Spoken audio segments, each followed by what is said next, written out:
Ассалаумағалейкум, баршаларыңызға қайырлы күн. Бүгінгі күндеріңізге сәттілік. Бүгін ауа райы деген ыстық болып тұр.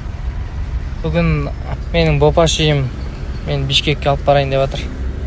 Иншаллах, Алла амандық берсе, Бишкекте боламыз. Өздеріңіз білесіздер, бір адам бар Бишкекте. Сол үшін ғана барам. Солай, короче. Сол адаммен шешілмей қалған әңгімелер бар. Сол шешілмей қалған әңгімелерді шешу үшін және де тағы да бір басқа да мәселелер бар. Соларды шешу үшін қазір Бишкекке бара жатырмын. Алла амандық берсін дейміз. Бопашиым сәл-пәл ауырып тұр, но сеніп тұрмын мен бопашиыма. Алла қаласа. Ассалаумағалейкум, баршаларыңызға қайырлы күн. Қалайсыздар, құрметті достар?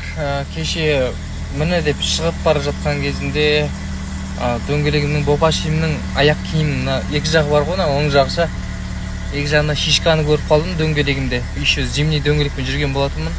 Ол мен шыққан апасына деп ағаларым айтты. Одан кейін барып ауыстыруға барсам, бір дискларынан, машина дискларынан кішкене бір қателіктер бар екен, майысқан деген сияқты.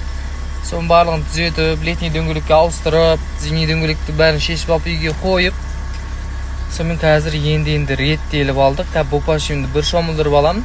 Бұйыртса обедтен кейін Алла қаласа шығып қаламын. Солай достар, кеше сол үшін шыға алмай қалдым.